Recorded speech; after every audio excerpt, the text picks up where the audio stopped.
In a future day, an immensely advanced extraterrestrial civilization dispatches a subatomic artificial intelligence to Earth, enveloping the planet like a dome, stunting humanity's scientific advancement.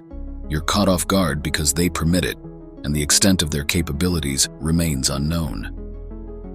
Fast forward to 1966 in China, where a young physicist named Weir witnesses her father's murder, accused of counter-revolutionary acts and faith in God.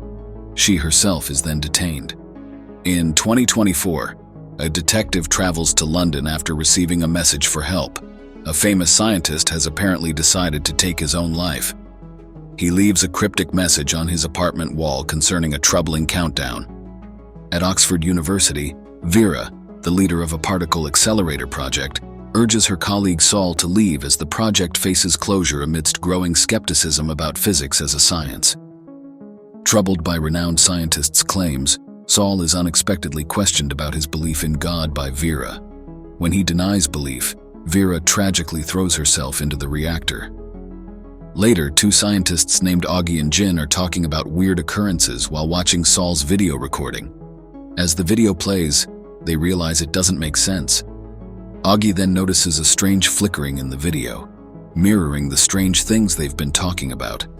Meanwhile, an inspector realizes that a person named Vera is connected to 5 highly intelligent young scientists from around the world, and they are involved in these strange events. At the church, friends and students of the deceased Vera offer condolences to her grieving mother during the memorial service. Augie, struggling to comprehend the flickering numbers before her eyes, remains bewildered. The inspector discreetly observes the ceremony, capturing footage of an unfamiliar gentleman. After the service, Augie steps outside for a smoke, finding solace on the quiet steps of a nearby alley. As her lighter fails, a mysterious girl appears, offering her own and initiating a profound conversation about life and spirituality. Augie, initially suspicious, accompanies the girl, whom she takes for a sect recruiter. However, the girl surprises Augie by offering to halt the mysterious countdown, provided Augie shuts down her nanofiber research project. Promising a cosmic spectacle at midnight the following day, the girl departs, leaving Augie in disbelief. Meanwhile, in 1967, W is relocated to a secret radar base following her arrest. In the present, the inspector uncovers the presence of Evans, a wealthy oil tycoon, at Vera's funeral. Tracking his helicopter proves futile, adding to the mystery. Another enigma arises with the discovery of a peculiar shiny helmet, belonging to one of the deceased scientists, eluding intelligence efforts to obtain it. Meanwhile, Vera's mother, Gia, gives the same helmet to Jin during a visit, revealing her past as the arrested woman from 20th century China. Jin dons the helmet once more and is thrust into virtual reality, finding herself in a desert with the scorching sun rapidly ascending. Startled by the discovery of dried human remains beneath her feet, she hastily removes the helmet, returning to reality shaken. Meanwhile, Augie and Saul venture outside that night, witnessing the midnight sky flicker, as if the universe were indeed winking at them. Saul realizes the numbers he sees signify the countdown to his impending death in the morning. At the Institute, Augie takes decisive action, halting the quantum experiment just before its commencement, causing the flashing numbers to vanish from her vision.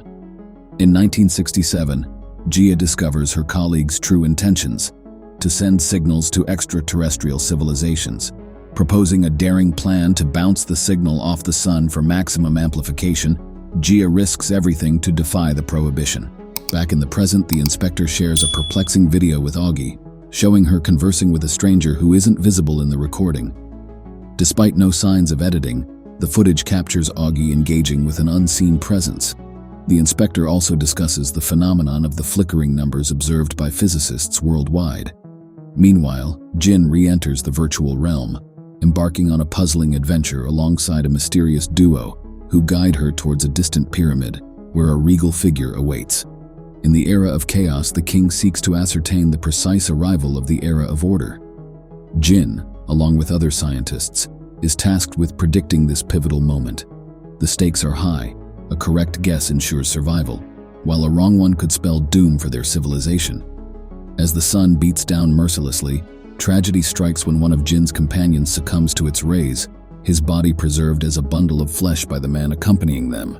Returning to reality, Jin seeks counsel from her friend Rooney, who, upon donning the helmet, is thrust into a parallel reality where he encounters a grim fate at the hands of the game's guardian. Convinced such technology is beyond earthly bounds, Rooney shares his experience with Jin, unaware of the inspector eavesdropping on their conversation. Rooney's subsequent invitation to the game transports him to Old England, where his behavior towards a nobleman reveals his disorientation. Excitedly recounting his adventure to his friend Will, Rooney reveals his battle with cancer. Back in the game, Jin faces off against her rival, who insists on making a guess despite Jin's objections to the unscientific nature of the act. As time fast-forwards to the era of order, Jin witnesses the resurrection of the dried bodies, including her own. However, she is unsettled by the guards discarding similar bundles into the water, raising questions about the true nature of this newfound order. As the submerged bodies absorb moisture and come back to life, joy fills the air until an unexpected snowstorm strikes, freezing and shattering the people. Shocked and alone in the icy wasteland, Jin realizes the civilization perished from the cold. Though unable to save them, she affirms the superiority of science over mysticism, advancing to the second level. Meanwhile, the inspector informs his boss Wade about a peculiar signal detected by observatories worldwide in the 20th century, including one in China where Evans resided. Evans and Y, sharing similar beliefs, connected upon this discovery. Coincidentally, Y received a signal from space, urging against further transmissions to prevent potential conquest. Embittered by her father's unjust death, Y defied this plea, inviting extraterrestrials to intervene and restore order to Earth. Returning to the present, Augie discovers an alien virtual reality helmet in Rooney's house, inadvertently transporting herself to England, where she meets a grim fate at the hands of the game's guardian. Rushing to her friends, Augie learns two of them are already engaged in the game. Despite OG's warning about potential brain manipulation, they proceed, finding themselves in England once more, greeted by the Pope, eager to learn of the era to come from Jin. Jin scientifically demonstrates that the planet in need of salvation orbits 3 suns. When aligned with one sun, order prevails, but the gravitational pull of the other 2 suns disrupts its orbit, plunging the world into chaos. Despite the Pope's rejection of her findings and his order to burn her as a heretic, a dramatic revelation occurs as flames engulf the church. A girl on a burning horse proclaims the existence of 3 suns, vindicating Jin and Rooney. Saved by their understanding of the world structure, they progress to the next level of the game, recognized by the Game Guard. Realizing the game's function as a tool for recruiting exceptional minds, the inspector discerns its purpose. Meanwhile, OG faces dismissal if she doesn't return to quantum research. Despite resuming experiments, the countdown to her demise persists, prompting her to halt the research altogether. Jin and Rooney advance to the 3rd level of the game, facing Kublai Khan's residence and his army. Jin deems the task unsolvable, but another scientist begins a proof, aided by giant human abacuses. As 30 million soldiers turn flags to one of 2 sides, the next challenge unfolds. Rooney quickly discerns the binary code being manipulated, realizing it's a human computer calculating solar orbits. Predicting the era of order to arrive in 8 months, the Khan orders to test the theory by throwing Jin and Rooney into boiling water. However, as 3 suns align, chaos ensues, and the civilization perishes once more, despite the court scientists' calculations. Jin comprehends the true objective of the game: to save the people, not the planet. The Game Guard confirms her insight, inviting them to the next level. Evans learns of the duo's potential and arranges a meeting with them. Returning to his conversation with the aliens, whom he refers to as the Lord, Evans recounts the tale of Little Red Riding Hood and the Big Bad Wolf. From this, the aliens deduce humanity's loss of survival instinct, since making contact with extraterrestrial civilizations. The discussion highlights the role of one fearless woman in initiating contact, prompting the Lord to ominously remark that fearlessness leads to extinction. Humanity is urged to learn fear as Jin and Rooney meet the recruiter, congratulating them on advancing to the next level. Jin realizes the true purpose of the game, understanding that the 4th level holds the answers. In the desert of the virtual realm, they learn from the Game Guard and the girl that the 3-body problem, with 3 suns, spells inevitable doom for the planet. The aliens, the Santi, have constructed starships as their last hope for survival, but require Earth's assistance. Jin receives a plea for help from the girl, urging humanity to aid their kind. While some are skeptical, Rooney refuses to continue playing, considering it all a lie. Returning home, he encounters the recruiter, who fatally pushes him against a glass wall. With no image of the killer captured on video, the inspector implores Jin to attend the meeting as a spy to apprehend Rooney's murderer. Meanwhile, the inspector locates Evans's ship, where he has lived with followers for 3 decades, making him difficult to track. Despite impending threats, the Lord assures Evans of protection for his people during the upcoming meeting, unbeknownst to their enemies. Evans struggles to explain the concept of pests to the aliens, who interpret it as mere bugs. The Lord, influenced by the Little Red Riding Hood tale, concludes that humans are inherently deceitful and thus incompatible with coexistence. Fearful of humanity's deceit, the Lord withdraws communication with Evans. Jin attends the meeting as planned, where the founder of the alien movement takes the stage. To Jin's astonishment, the woman pledges salvation from the impending Santi arrival in 400 years, urging preparation of Earth to present it as a gift to the aliens.